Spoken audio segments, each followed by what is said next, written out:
It's a night of tribute for renowned Nigerian academic, critic and intellectual Professor Biodun Jeyifo, who is said to have made significant contributions to African literature and culture. Professor Jeyifo was a trailblazer in many ways and was the first president of the Academic Staff Union of Universities. Little wonder dignitaries converged on the International Conference Center Ibadan to honor the deceased scholar. Despite its inadequacies, we are determined to continue to challenge in our way.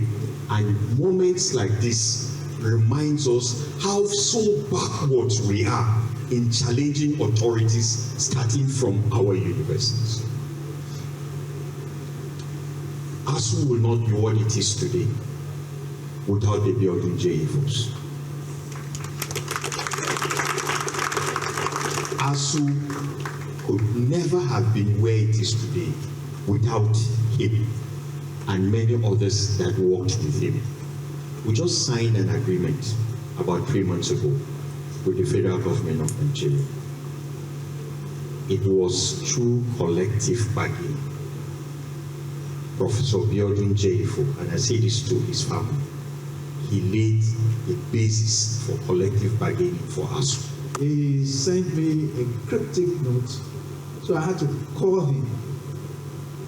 And he said, well, I'm sorry, I won't be able to join you because tomorrow I'm going in for surgery.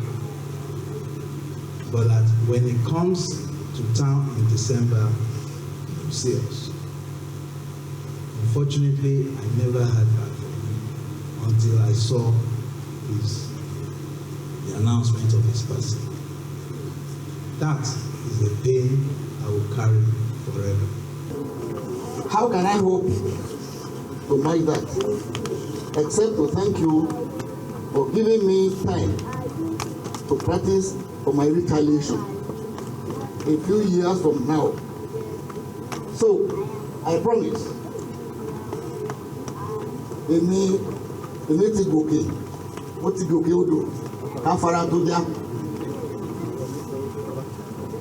Ìwọ àti Jeyifo, ẹ̀yin náà ó gòkè àgbà, ká fara tó já. Mi ò tí lọ sí. What can be more godly than that? May his soul rest in peace. This special night of tributes attracted dignitaries, relatives, colleagues and associates of the deceased. Among those who paid tribute to the late scholar was Nigeria's Nobel laureate, Professor Wole Soyinka, who shared fond memories of the late critic, with whom he shared intellectual and professional relationship. You should have heard a lot of stories about your father. He was a bizarre man. You hear these stories, I want you to believe the most outrageous of them. They're true, I guarantee you. Have I told you about how in those days of snail mail, you dared not trust BJ with the letter? He would carry the letter from Lagos to America and then carry the letter back again. And you meet him a few times, and BJ, what happened to the letter? Well, we lost America now. Well, I brought it back also.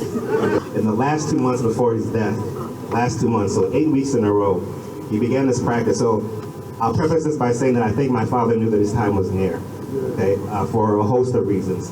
And one of the ways in which I will end this will show you a bit of that. But I think he knew that it was coming. He wanted to be home. That was very important to him. We talked about that and we discussed that. I'm very happy that he was home when this happened.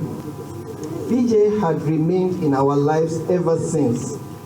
He had a room in our house in Victoria Island and a chair, his favorite chair, in our sitting room where he loved to watch African magic movies with my late mom for hours, far into the wee hours of the morning, and also his favorite sports channels. On his 80th birthday on January 5th, 2026, after we had come back home from the private dinner, all three of us, BJ, Yemi and I, spent hours reminiscing on our years together, enjoying old jokes. and reliving past events in our families and lives, not knowing that that was going to be our last time together.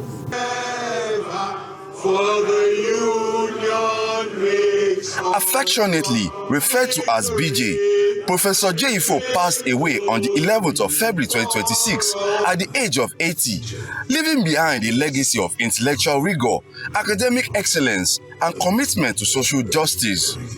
His works spanned multiple disciplines, including literary criticisms, cultural studies, and Marxist theory. He has been laid to rest at a private funeral in Ibadan. Olutayo Famous Call. Arise.